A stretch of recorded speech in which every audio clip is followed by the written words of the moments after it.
Believe it or not, but Battlefield 4 is 10 years old today.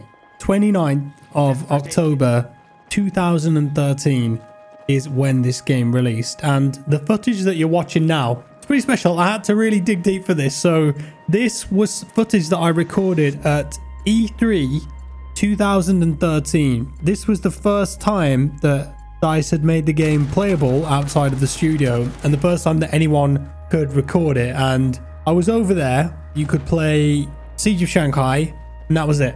And it's quite funny watching this footage back now and comparing it to how BF4 looks today, because they made quite a lot of changes. As you can see, they got rid of the stupid pointing, changed the UI, a lot of the animations are different. So it's kind of like a window into the past. I can't believe I still had this, by the way. This was on an old Dropbox account that I logged into and happened to see, and I was like, you know what, that is perfect for the 10th anniversary of BF4. So enjoy some absolute work in progress BF4 footage from summer 2013. It's an alpha build of the game, by the way. I was skimming through the footage, and there's a point in it where the tower falls down on Siege of Shanghai, and I'm on the B objective, and the tower falling down kills everyone that's in the B objective, even though it's not anywhere near it. So maybe there was a couple of bugs with that.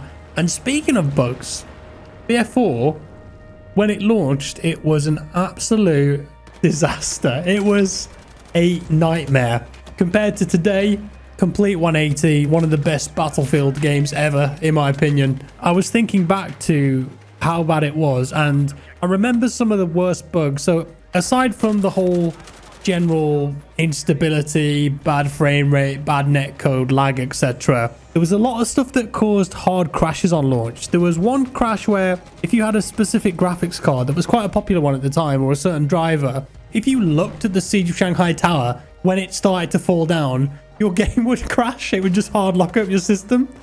That was on PC, and there was a couple that affected all platforms. The Flashbang launcher, if anyone used that at one point, it would crash the server, and everyone's clients would crash as well. So that was a good one. I remember there being exceptionally bad rubber banding too. So, you know, you run forward and then the server pulls you back, or you fire a rocket and then that pulls back, or just gets deleted from existence. It's some of the most frustrating, glitchy, buggy gameplay that can happen in multiplayer games, because it's just undoing what you've done every single second. There was so many other technical problems with the game too. I think one of the reasons for that is that DICE released this game on 5 different platforms. You think, like, the developers must have been so stressed and overworked looking back, because they launched on PS3, Xbox 360, and then they wanted to meet the launch of the new next-gen consoles at the time, which were the Xbox One and the PlayStation 4, which both came out in November 2013. So they had to really grind and get those ready. And they released the game on PC.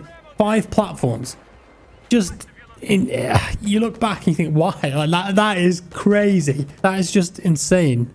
A little story for you here as well. I don't think I've ever told anyone this before. I don't think I've mentioned it anyway, but here goes. So October 29th, 2013, BF4 releases. Soon after that, the China Rising DLC comes out. It's okay. And then in February of the next year, 2014, the Second Assault DLC releases, which was remakes of older maps. And it was all pretty buggy, messy. And then in March or April 2014, I think it was March or April. It was before all this stuff was public anyway. I was invited to an event in San Francisco. So EA have their big headquarters over in San Francisco, and they were like, oh, we want you to come over here and do something related to Battlefield, and you'll be able to get some capture. We want you to give some feedback on something. And it turned out that they got us over there to show us Battlefield Hardline and let us play it, capture it for the reveal in June, release some multiplayer gameplay, but also give some feedback on Hardline. And that build of Hardline that we played had planes in, by the way. Pretty crazy. They ended up getting rid of them. I digress. Now, before the event started, I remember this very distinctly. We were taken into a room, the lights went off, huge TV or projector. I think it was a projector, and I think it was Carl Magnus Trodsson, and I think he was general manager of DICE or VP at EA or something like that.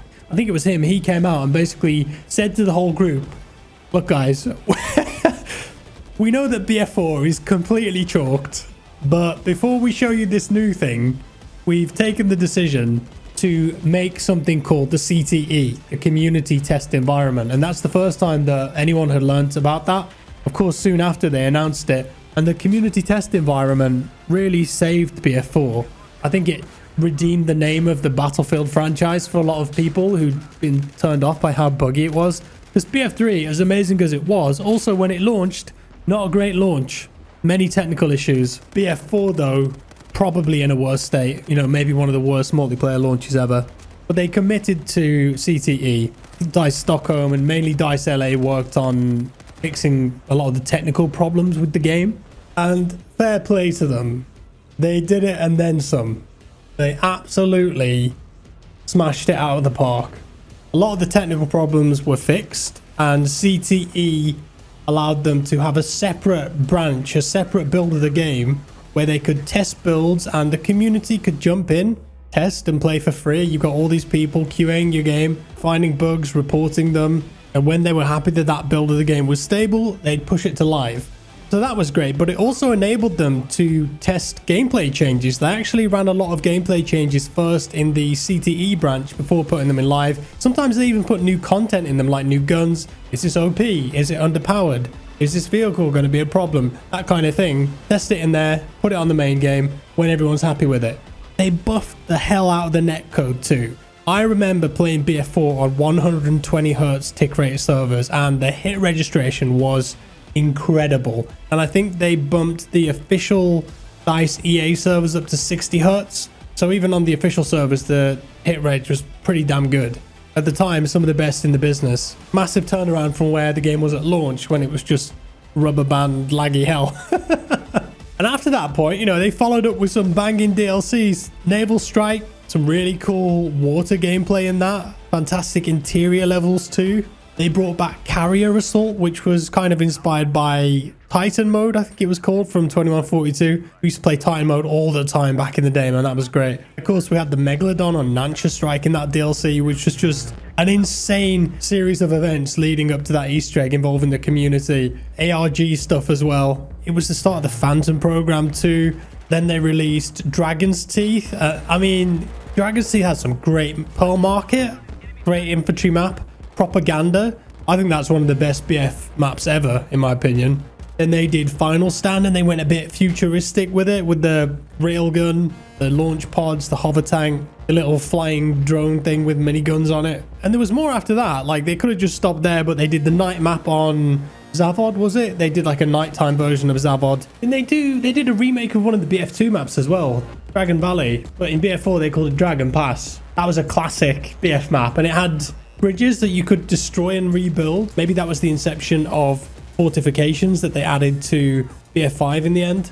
The community map project too, that was brilliant. That was DICE LA, I think, mainly driving that again, where from the start, from the get-go, the community had the opportunity to vote on what the new map would be. What was the setting? What would it look like? Where are the flags? How many vehicles are in it? And every step of the way, whenever the developers released a new build of it, you could play it. And I'm talking like from the start, it was grey box level with no textures.